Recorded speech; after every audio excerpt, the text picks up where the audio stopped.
देखिए बच्चों, आज आप पढ़ेंगे सोडियम हाइड्रोक्साइड या कास्टिक सोडा जिसे हम कहते हैं। इसका सूत्र क्या होता है? NaOH होता है। ठीक है, तो देखिए सोडियम क्लोराइड के सांद्र जलीय विलयन जिसे हम क्या कहते हैं? ब्राइन कहते हैं। ब्राइन में जब हम विद्युत धारा प्रवाहित करते हैं तो क्या होता है? ब्राइन मतलब NaCl का जलीय विलयन। तो ये सोडियम और क्लोराइड आयनों में वियोजित हो जाता है और इसके द्वारा क्या बनता है? सोडियम हाइड्रोक्साइड बनता है।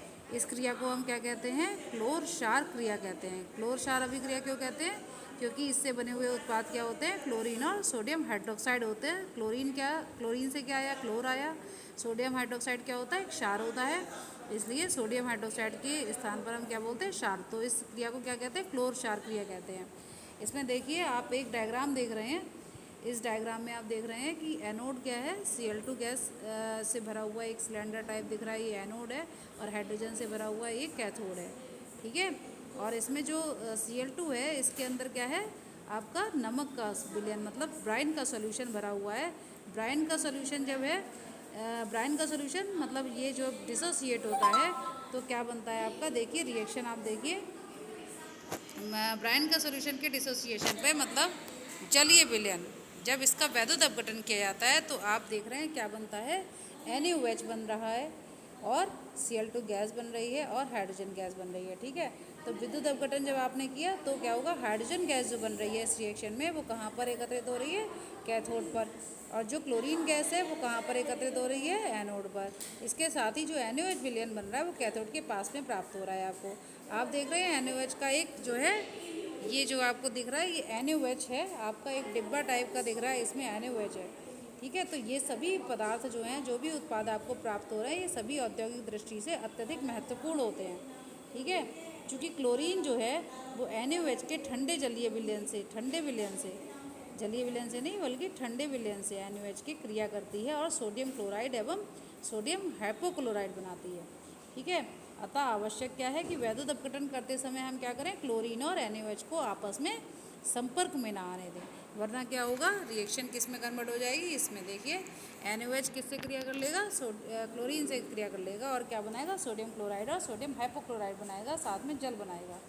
तो इसीलिए हम क्या करते हैं? इस उपरोक्त प्रॉब्लम से बचने के लिए हम क्या करते हैं? एनोड और कैथोड को अलग अलग रखते हैं, जिसके लिए विशेष प्रकार की वैद्युत अपघटनी सेल का हम प्रयोग करते हैं, जैसा कि मैंने आपको चित्र में दिखाया था।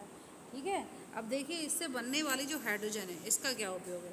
आप देख रहे हैं रिएक्शन में क्या क्या बन रहा है? हाइड्रोजन बन रही है, क्लोरीन बन रही है। तो हाइड्रोजन का क्या उपयोग हो सकता है? देखिए हाइड्रोजन का उपयोग जो है द्रव हाइड्रोजन के रूप में, ईंधन के रूप में उपयोग किया जाता है। इसके अतिरिक्त हाइड्रोजन से आप मिथाइल अल्कोहल, अमोनिया, हाइड्रोक्लोरिक अम्ल आदि बना सकते हैं। इसके अतिरिक्त देखिए जो तेलों का हाइड्रोजनीकरण होता है, हाइड्रोजनीकरण आप जानते हैं, जो आपके लिक्विड ऑयल्स होते हैं उन्हें आप सॉलिड में कन्वर्ट करते हैं। वनस्पति तेल जो आपके सॉलिड आपने देखे होंगे डिब्बों में आते थे पहले, वो क्या है? आपके सॉलिड आपके वनस्पति तेल होते हैं, उनका जो है हाइड्रोजनीकरण किया जाता है। तो ये भी हाइड्रोजन के द्वारा ही होता है। इसके अतिरिक्त आप देखिए क्लोरीन का क्या उपयोग है? तो क्लोरीन का उपयोग पीने के पानी को, स्विमिंग पूल के जल आदि को साफ करने में किया जाता है। सेकेंड, प्लास्टिक जैसे पॉलीविनाइल क्लोराइड बनाने में करते हैं। विरंजक चूर्ण, HCl, रोगाणुनाशक, कीटाणुनाशक, पेंट, डाई आदि बनाने में करते हैं। इसके अतिरिक्त आप जानते हैं क्लोरोफ्लोरोकार्बन भी बनाने में आप क्लोरीन का प्रयोग करते हैं। इसके अतिरिक्त क्लोरोफॉर्म, कार्बन टेट्राक्लोराइड आदि का निर्माण भी क्लोरीन के द्वारा ही किया जाता है। आप देख रहे हैं इन सभी में जो है क्लोरीन एक अवयव के रूप में आपको दिखाई दे रहा है, जैसे कि CHCl3 है, इसमें भी क्लोरीन है। CCl4 है, कार्बन टेट्राक्लोराइड, इसमें भी क्लोरीन है। CF2Cl2, CFCl2, ये सब आपके क्या है? क्लोरोफ्लोरोकार्बन है, इसमें भी आपको क्लोरीन दिख रही है। तो ये सभी जो है क्लोरीन के द्वारा बन सकते हैं। इनका उपयोग मतलब क्लोरीन का उपयोग इन सबको बनाने में किया जा सकता है। इसके अतिरिक्त आप देखिए NaOH का क्या उपयोग होगा? जो आपको NaOH प्राप्त हो रहा है इसका क्या उपयोग है? तो विशेषता आप NaOH ही बना रहे थे, तो इसका उपयोग आप देखिए कास्टिक सोडा विलयन एक जो है महत्वपूर्ण प्रयोगशाला रिएजेंट है, मतलब लैब का एक महत्वपूर्ण रिएजेंट है जो आपके गुणात्मक और मात्रात्मक विश्लेषण में प्रयोग होता है। इसके अतिरिक्त आप जानते हो कि NaOH के द्वारा साबुन और अपमार्जक भी बनाए जाते हैं और पेट्रोलियम का शुद्धिकरण और ग्रीस हटाने में भी इसका प्रयोग किया जाता है। इसके अतिरिक्त कागज और रेशम उद्योग में जो है सोडियम हाइड्रोक्साइड का प्रयोग किया जाता है और कृत्रिम फाइबर तथा एल्यूमिनियम का ये अयस्क होता है, ठीक है। कृत्रिम फाइबर बनाने में भी और एल्यूमिनियम के अयस्क के रूप में भी ये जो है पाया जाता है। इसके अतिरिक्त बॉक्साइट के शोधन में NaOH का प्रयोग करते हैं। बॉक्साइट मतलब आपका एल्यूमिनियम का अयस्क। बॉक्साइट के शोधन में भी वास्तव में NaOH का प्रयोग करते हैं, जिससे कि हमें शुद्ध अवस्था में एल्यूमिनियम प्राप्त होती है। उसके एक चरण में सोडियम हाइड्रोक्साइड का प्रयोग किया जाता है। इसके अतिरिक्त आप देखेंगे जो आपको अभिक्रिया में प्राप्त हो रहा है क्या, HCl और NaOCl मतलब सोडियम हाइपोक्लोराइड आपको जो प्राप्त हो रहा है उसका क्या उपयोग हो सकता है।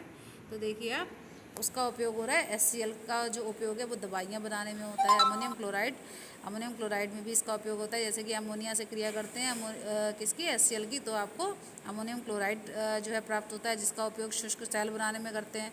इसके अतिरिक्त इस्पात की सफाई में किया जाता है। इस्पात जो आपका लोहे का और आपका टिन का जो यौगिक है, आप जो इस्पात आपका लोहे से अधिक सुरक्षित जो आपका क्या नाम मिश्र धातु है, इसकी सफाई में भी जो है आपका HCl का प्रयोग किया जाता है। इसके अतिरिक्त सोडियम हाइड्रोक्साइड का तथा क्लोरीन की क्रिया से बनने वाला जो NaOCl है, इसको भी ये भी जो है आपको प्राप्त होता है सोडियम हाइड्रोक्साइड से।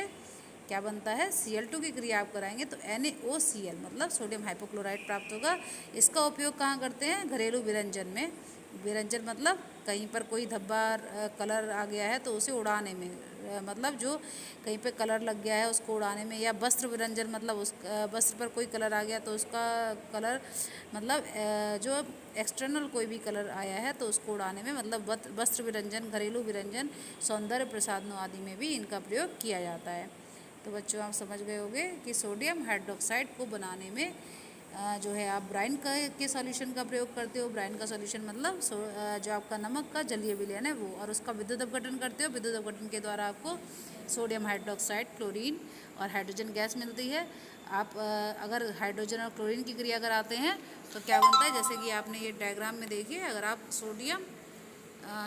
अगर आप हाइड्रोजन और क्लोरीन की क्रिया कराते हैं तो क्या बनता है, क्या बनता है, देखिए हाइड्रोजन और क्लोरीन की क्रिया के द्वारा आपका हाइड्रोजन क्लोराइड गैस बनती है, हाइड्रोक्लोरिक अम्ल बनता है। और इसके अतिरिक्त आप जब सोडियम हाइड्रोक्साइड की आप क्लोरीन से क्रिया कराते हैं तो आपको सोडियम हाइपोक्लोराइड और NaCl प्राप्त होता है, जिनके गुण मैंने अभी आपको समझाए थे, जिनके उपयोग आपको समझाए थे। जैसे कि हाइड्रोजन का अलग उपयोग है, क्लोरीन का अलग उपयोग है, सोडियम हाइपोक्लोराइड का अलग उपयोग है, और जो आप बना रहे थे मतलब NaOH, इसका भी अलग आपको उपयोग समझ में आ गया होगा।